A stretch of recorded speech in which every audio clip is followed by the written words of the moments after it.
Hi guys, welcome back to my channel. On this tutorial I'll be learning how to draft a bustier with a yoke. So I just decided to make my yoke this way, but we're going to be getting the full yoke on this drafting method.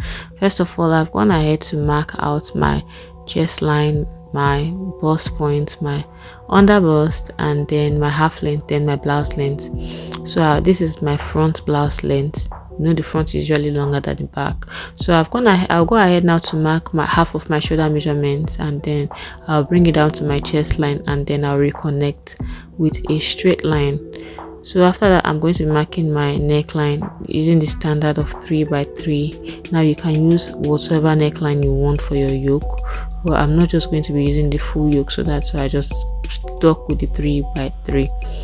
So after that, I'm just going to come down for my shoulder slope. I came down by 1.25, and then I'll reconnect to my neckline.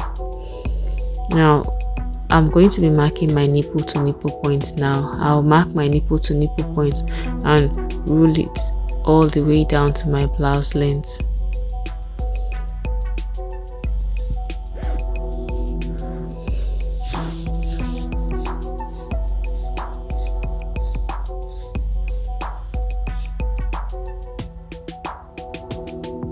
After marking it, I'm just going to be using my straight ruler to reconnect it all the way to my blouse length. Now the nipple to nipple line, I ended it on my bust point. So now on my half length, I'm just going to be marking 0.75, which I'll be using for my dart, and then I'll reconnect it to my bust point. 0.75 on both sides for the dart. Then I'll reconnect it to my bust point.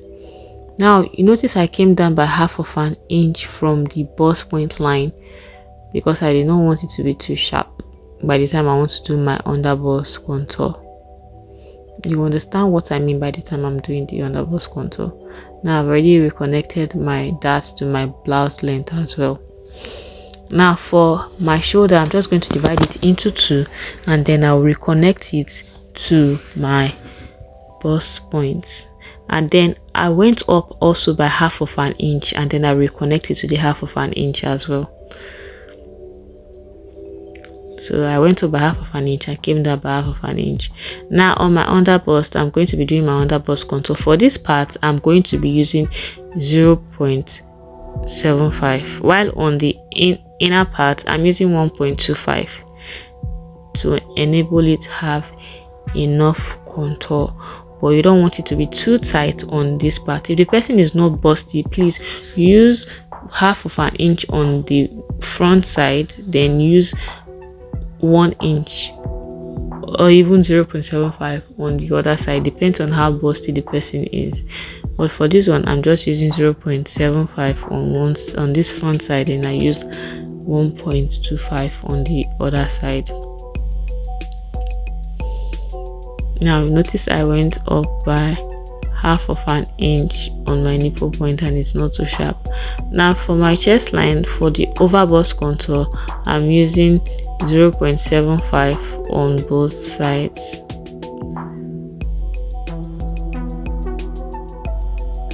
Then I'll just reconnect it from that half of an inch because I did not want it to be too sharp. So from that half of an inch, I just reconnected the back. Now I'm just going to connect these lines now back to my half length line. My half length line I will reconnect these dart lines back to my half length line.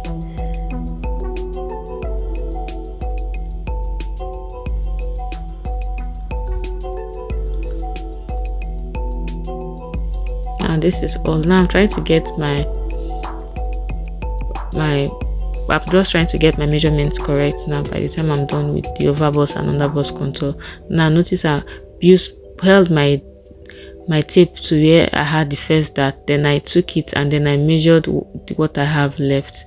Or you can just measure the entire thing and then you measure your dart and add it back before adding your seam allowance. So I'm just going to repeat the same thing for my under bust. I'll just mark what I have, and then I'll skip the darts and add what I have, or you just mark the entire thing and measure what you have on the darts and then add it back before adding your seam allowance. Repeat the same thing for the half length. Then when you get to the blouse length, you measure whatever you've measured around your pelvic region. You can add it there, or however big you want the under of the blouse to be, you can add it there. After doing that, you go ahead to reconnect it with your ruler.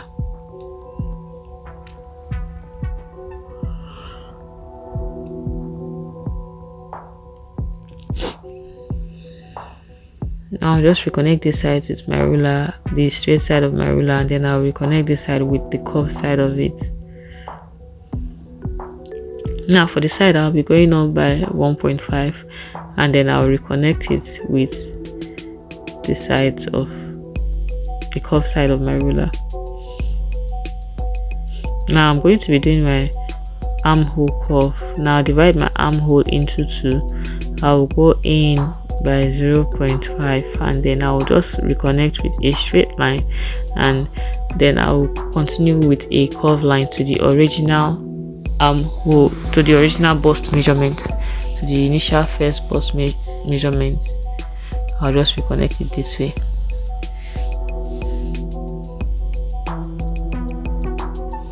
Now for the neckline, you can do however you want. If you want it to be a sweetheart neckline, if you want it to be straight, if you want it to be sharp, however you want the neckline to be, you just go ahead and do it on this middle part right now. So if you want yours to be straight, you can just leave it that way. If you want yours to have like a sweetheart neckline, you can go ahead and draw the shape of the neckline that you want. And then for your yoke, if you want to use it like this, you can just cut it out this way and then use it like this. But I just wanted to do like a scallop neckline, which I think I should have added a net to just hold it in place, but I did not add the net, so I just used it that way.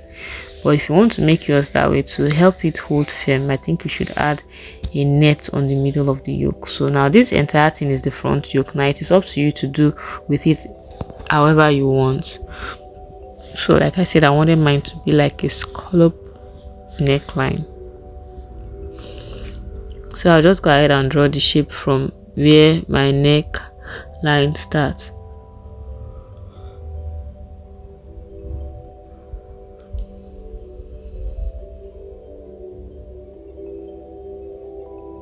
You can just draw whatever shape of the yoke you want yours to be, but if you want to have the entire yoke, you can just go ahead and use the entire yoke without cutting it.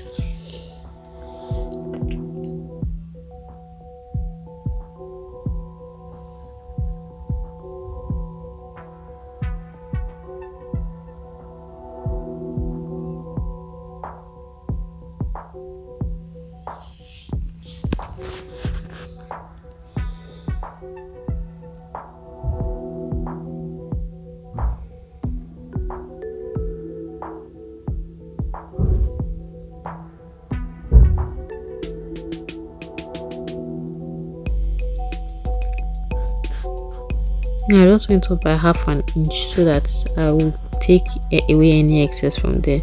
Now I forgot to mark my bust dart, so on this time I'm just going to be marking my bust dart on the side of the bust. Now I'll just take the difference between my front and my back blouse length, and then I'll put it on the side of my bust point, and I'll reconnect it now to my bust point this way.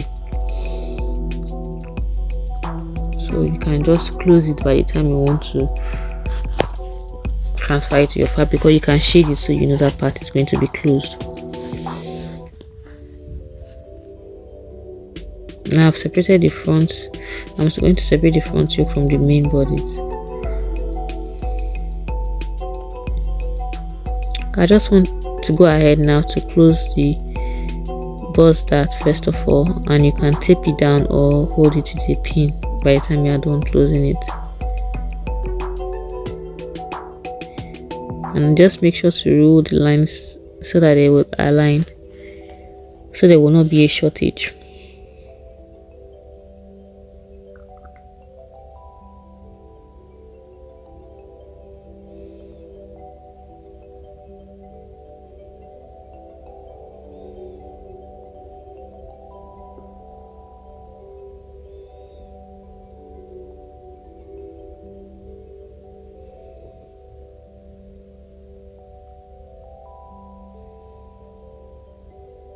Now this is my front bodice ready. Now if you want to use your yoke in full, like I said, you can just use this part like this, the way it is. But like I said, I just wanted to use mine with the scallop neckline that I've already cut out, which, like I said, I should have included a net. Like this part that I cut out, I should have used it to maybe cut out a neck to just hold it in place, because the neck kept lifting. And this is how it's going to look.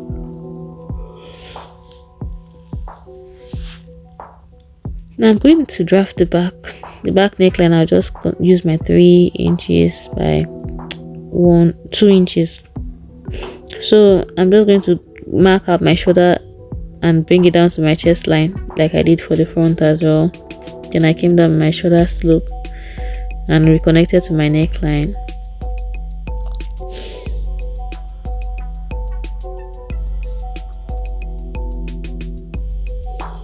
I've already gone ahead to mark my zipper allowance out, so that part that I ruled out is my zipper allowance, so it is not part of the measurement, but it is for my zip. So I'm just extending the neckline to my zipper allowance.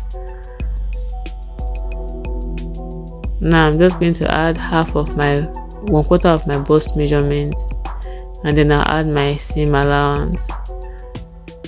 So I'll go ahead, I'll come down by 1 inch from my chest line, and then I'll mark my nipple to nipple line all the way to the blouse length. I'll be using this line that I rolled now for my dart. Now on my half length, I'm just going to be coming out by half of an inch on both sides, and then I will just roll it to connect to that line, that part that I marked initially, and then I'll mark it down to my blouse length as well.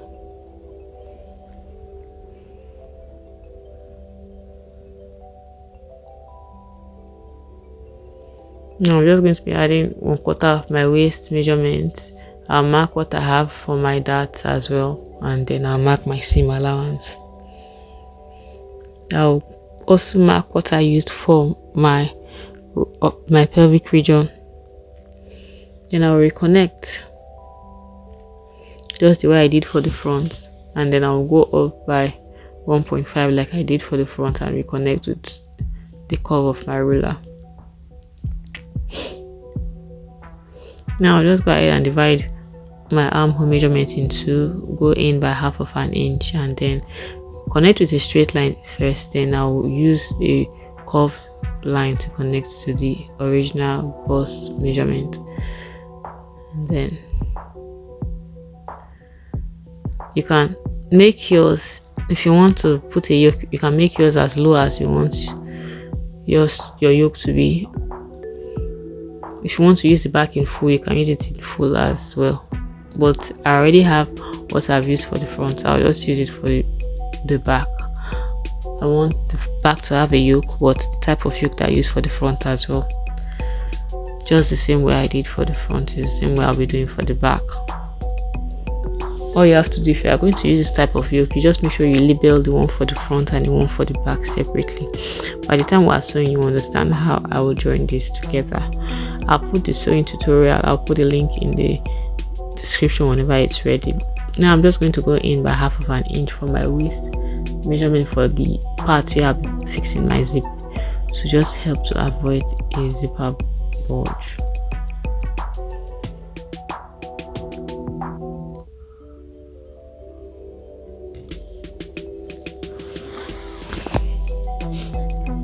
Now this whole part will be cut out.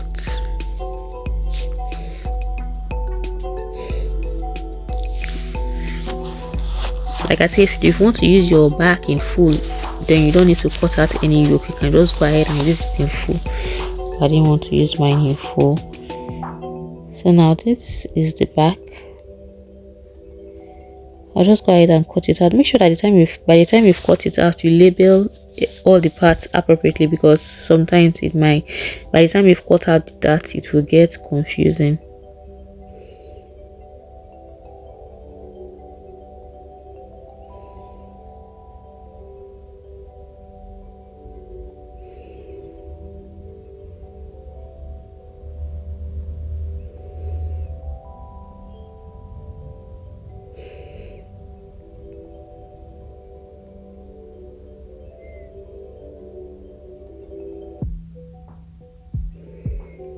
I'm just going to be cutting out the darts because there's no need keeping it out. We just cut the dart out, then we'll just have to join it by the time we want to join it. So like I said, make sure that you label the upper part and the lower part, the middle back. You can know the middle back because the side back has like a curve, but the upper part and lower part, make sure that you label it appropriately so it doesn't get confusing.